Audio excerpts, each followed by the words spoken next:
The AFC South, a division long run by Peyton Manning and the Indianapolis Colts in the 2000s, but as of late, the other three teams have experienced success. Will the Houston Texans win back-to-back division titles? Will the Jaguars live up to Trevor Lawrence's lofty expectations? Will the Colts make a comeback with a healthy Anthony Richardson? Will the Titans not be terrible? I am here to answer all those questions. The Titans will be terrible. Welcome back to Finned Up. I am Brian Mochek, and this is my best friend in the entire world, Reggie. I will be continuing my divisional breakdown in this video, where I will be discussing each team, making record predictions, and probably angering every fan base except for the Texans, all while making silly jokes along the way. Let's get into it. Julie, do the thing!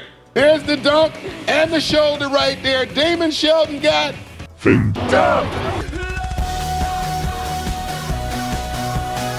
The Houston Texans. It's an election year, which means the Stroud boys are standing by and standing ready to storm the NFL season this fall and make a deep run once the meat of the season starts in November. CJ Stroud is coming back for year two after one of, if not the best, rookie quarterback season of all time. He has his full arsenal of weapons locked and loaded, ready to hunt down Nancy Pelosi in the Capitol building with wide receiver Tank Dell, who's coming back from a broken leg, Nico Collins, who had a very solid season last year, and their biggest acquisition in the offseason, Stephon Diggs, who is coming over from Buffalo. If Diggs can make Josh Allen look like a competent quarterback, imagine what he will do for CJ Stroud. Suck it, Bills Mafia. DeMeco Ryans is a phenomenal head coach and an excellent defensive mind. They have offensive coordinator Bobby Slowick coming back to run the offense again. This Texans team is absolutely loaded with talent. One of the benefits of having your quarterback on a rookie contract is you're able to spend tons of money in free agency, like picking up the aforementioned Stephon Diggs, getting running back Joe Mixon from the Cincinnati Bengals,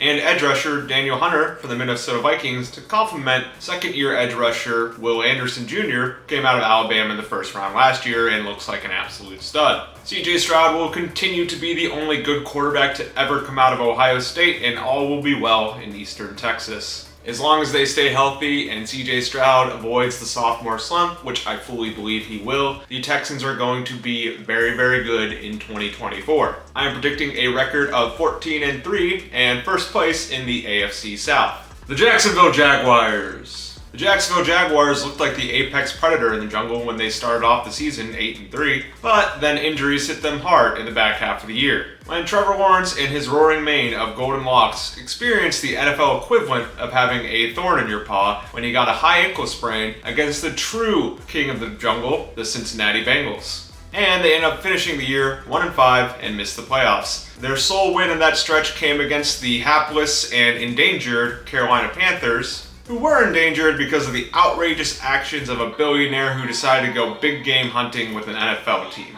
Oh yeah, I got stupid big cat jokes for days. You're welcome. Now with all that being said, I like Dougie Peterson. I think he's a really good head coach. Took the Eagles with Nick Foles to the Super Bowl for Christ's sake. I think Trevor Lawrence has all the potential in the world. He just needs to stay healthy and live up to that potential, but I think he will. I don't really know though. We'll see how this year goes. He got paid, so. And they got some good talent on offense with their weapons, running back Travis Etienne, tight end Evan Ingram, and a free agent wide receiver pickup in Gabe Davis, also from the Buffalo Bills. Suck it, Bills Mafia. And they spent a first-round pick on LSU wide receiver Brian Thomas Jr. So there's a lot of people for Trevor Lawrence to throw the ball to. Their defense should be middle of the road to above average, which honestly should be good enough. The Jacksonville Jaguars will finish second at 10-7. The Indianapolis Colts. Colts rookie quarterback Anthony Richardson looked like he was about to light the world on fire during his rookie season last year, but then an injury to his AC joint sidelined him for the rest of the year, and it became the Gardner Minshew show, who is now in Las Vegas. The biggest concern for the Colts is Anthony Richardson's health and long-term viability, and not his accuracy like some Madden streamer on Twitter would tell you after he threw one bad interception in the preseason. Now here's the thing, Anthony Richardson is going to be just fine. This is America, and in America, you can't keep AR-15 down. And AR-15 is going to wreak havoc and destruction across this great nation of ours. Don't believe me? Just ask Houston and the Stroud boys. They know what's up. All jokes aside for the next 15 seconds, Shane Steichen is a very good offensive mind. Dude made Justin Herbert and Jalen Hurts look like future Hall of Fame quarterbacks when he's with them, so you know he knows what he's doing. Am I wrong? No, you're not wrong. Am I wrong? You're not wrong, Walter. You're just an asshole. And offensively, the Colts will be fine. My biggest issue with the Colts is their defense. They were bottom 5 in 2023 in scoring defense, and I don't see that getting any better in 2024. Especially after looking at their depth chart and seeing the names of the people they have playing in their secondary. For those reasons, Shark Tank, I am predicting a record of 9-8 and third place in the AFC South. The Tennessee Titans. Sorry Titans fans, but I have issues with your team. Your front office stripped the team of all its talent, didn't replace it, and then gave that heaping pile of shit of a roster to Mike Vrabel and said, here you go, do your best. And when he couldn't make lemons from lemonade, you fired him. Then you hired Brian Callahan, who just stood next to Joe Burrow and Zach Taylor in Cincinnati, and somehow, some way, they thought he was a good coach, but I don't know why. Dumbest thing in the world. Vrabel is a great coach. The man said he would cut his dick off to win a Super Bowl. That is the kind of psychopath that you need leading your organization if you want to be a winner.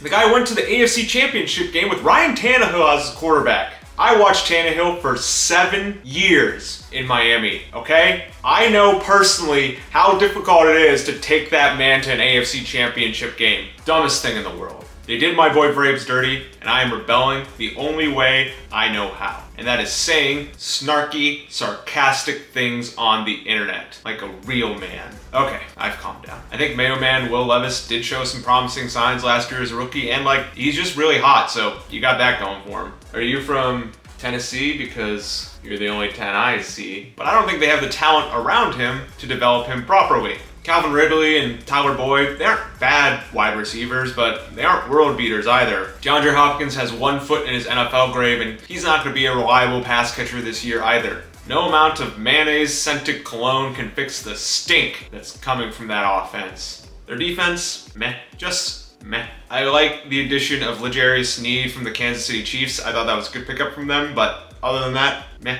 I am predicting a record of 5-12 and last place in the AFC South. To recap my predictions, I have the Houston Texans finishing first in the division at 14-3. The Jacksonville Jaguars will finish second at 10-7. The Indianapolis Colts will finish third at 9-8. And the Tennessee Titans will finish last at 5-12. That's the video. Thank you all so much for watching. I appreciate your viewership and your support more than you know. So thank you, and I genuinely do appreciate you. If you like this video, be sure to check out some of my other ones, and I will see you next time. I love you all. Bye.